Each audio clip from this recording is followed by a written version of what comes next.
معزز ناظرین سامعین، السلام علیکم۔ اللہ تعالی ہم سب پر اپنا کرم، اپنا فضل، اپنی رحمتوں کی بارش کرے اور ہمیں صراط مستقیم پر چلنے کی توفیق عطا فرمائے اور قرآن کو سمجھنے کی اہلیت دے، کیونکہ ہم اسے کرم کے بغیر قرآن سمجھ نہیں سکتے۔ جیسا کہ اللہ تعالیٰ نے ارشاد فرمایا ہوا ہے کہ ہم نے قرآن کو اپنے علم کے مطابق نازل کیا۔ خدا کا علم، اس کی انتہا ایک بشر خدا کے علم کو نہیں سمجھ سکتا، لہذا اسی کی توفیق سے ہی معاملات کو سمجھا جائے گا، احکام کو سمجھا جائے گا، اور جس قدر وہ چاہے گا اس وقت تک ہمارے علم میں فراخی کرے گا۔ ہم اپنے طور پر کچھ نہیں کر سکتے، لیکن ہمیں سوچنا تو ہے، جیسا کہ اللہ تعالی نے حکم دیا ہے کہ ایمان لانا تو ہے لیکن سوچ سمجھ کر۔ آئیے آج کا جو عنوان ہے اس کی طرف چلتے ہیں۔ آج جیسا کہ آپ نے تھمبنیل میں دیکھا، میں نے لکھا، کیا انسان اس بشری جسم کے ساتھ جنت میں جائے گا یا کیا یہ بشری جسم جنت میں ہوگا؟ میں نے کوشش کی کہ میں علماء کرام کی تحریریں دیکھ سکوں، احادیث مبارکہ دیکھ سکوں اور پڑھے لکھے لوگوں کی رائے سے استفادہ کر سکوں۔ جب میں نے دیکھا تو وہاں عجیب سے حالات ہیں۔ کہا جاتا ہے کہ انسان کو جزا سزا جسم کے ساتھ ہوگی، ٹھیک ہے، ہوگی، لیکن میرا سوال جو تھا وہ یہ تھا، کیا یہ بشری جسم ہوگا، یہ جنت میں جائے گا؟ اس کا جواب نہیں ہے۔ احادیث مبارکہ میں جو ذکر ہے وہ جسم کا ذکر تو ہے، روح اور جسم کا ذکر ہے، لیکن سوال یہ پیدا ہوتا ہے، کیا یہ بشری جسم ہوگا یا کوئی اور جسم ہوگا؟ آئیے اس کو سمجھنے کی کوشش کرتے ہیں۔ میری بات پھر غور سے سن لیں، جسم کا انکار نہیں ہے، جسم ہوگا، روح ہوگی، جسم ہوگا، لیکن سوال یہ ہے، کیا یہ بشری جسم ہوگا؟ حضرت آدم علیہ السلام کو اللہ تعالیٰ نے تخلیق کیا، تخلیق کرنے کے بعد جنت میں بھیج دیا۔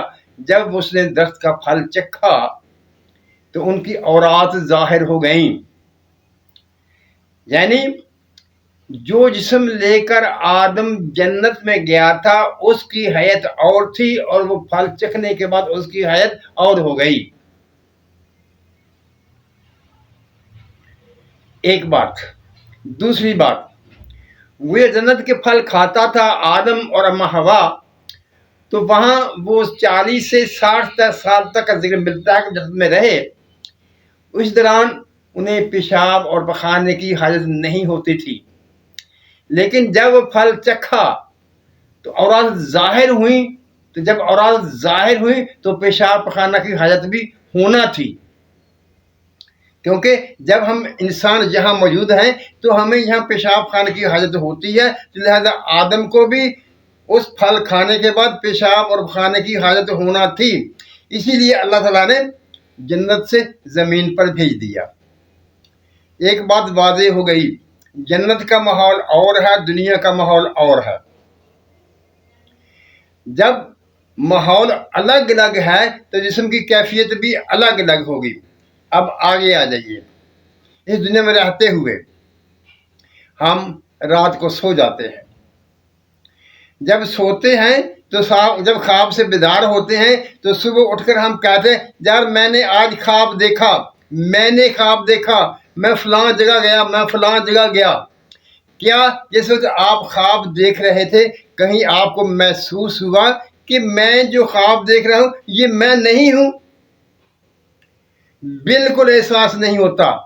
کیا وہ شخص جو خواب میں چلتا پھرتا رہا تھا وہ صاحب جسم تھا یا جسم کے بغیر تھا؟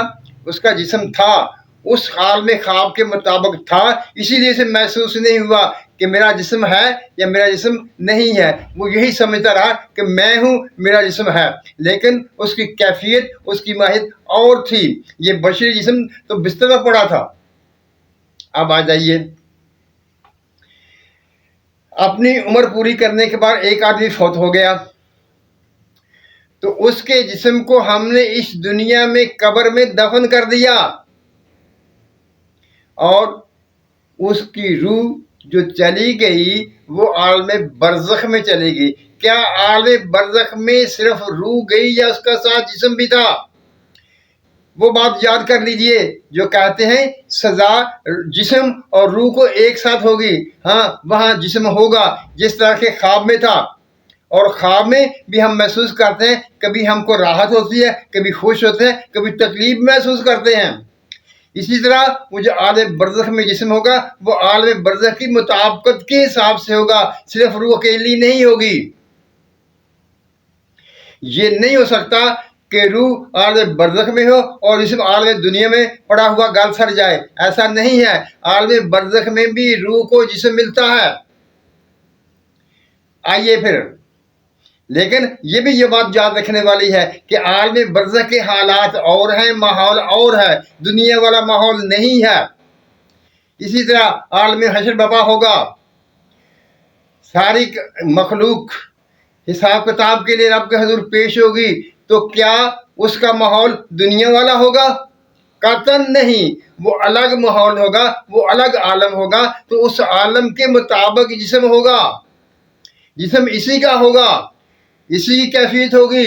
جس طرح دنیا میں یہ کیفیت محسوس کرتا ہے اسی طرح وہاں پر بھی وہ کیفیت محسوس کرے گا، لیکن ماہیت مختلف ہوگی. اسی طرح سے جب اللہ تعالی،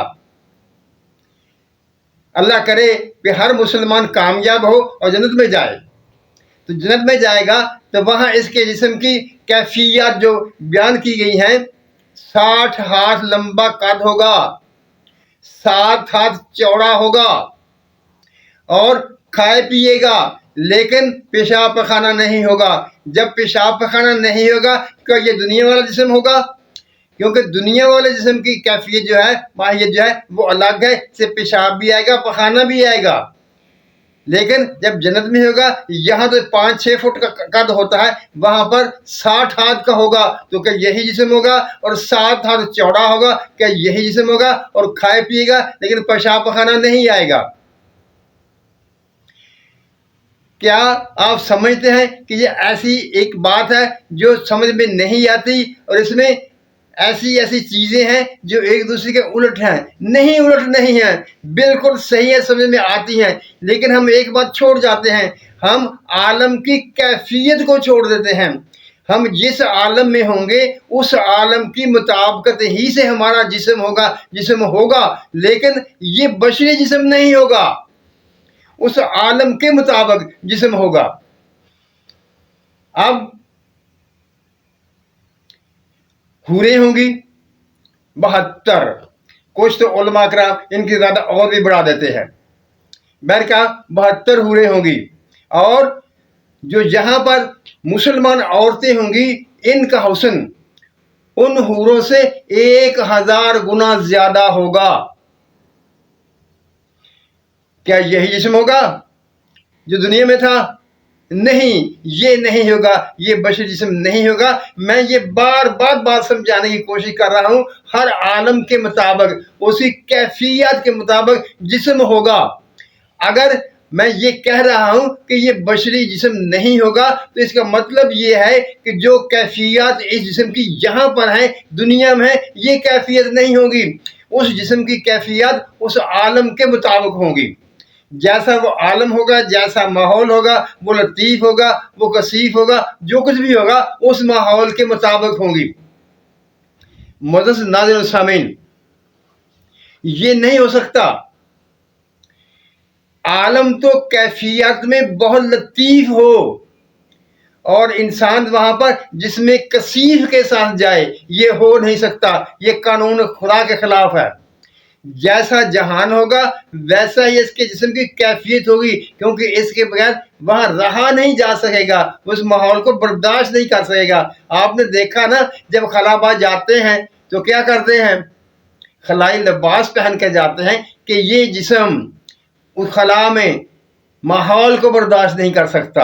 یہ تو ہمارے سامنے کی بات ہے نا۔ اسی طرح سے یہ بشری جسم صرف اس دنیا میں رہنے کے لیے ملا ہے۔ اس جسم کا تعلق اور عالموں سے نہیں ہے۔ جسم ہوگا، ہر عالم میں ہوگا، لیکن ہر عالم کی مطابقت سے ہوگا۔ جب آپ اس بات کو سمجھ لیں گے تو اب آپ کو وہ تمام باتیں جو احادیث مبارکہ میں مذکور ہیں وہ بھی سمجھ میں آنے لگے گی، جو بزرگان دین نے کہا ہوا ہے وہ بھی باتیں سمجھ آنے لگیں گی، اور جو قرآن کہتا ہے وہ بھی آپ باتیں سمجھ جائیں گے۔ معزز ناظرین سامعین، اللہ تعالی ہم سب پر رحمتوں کی بارش کرے، ہمیں سچ بولنے، سچ سننے اور سچ پر قائم رہنے کی توفیق عطا فرمائے۔ آمین۔ اللہ حافظ۔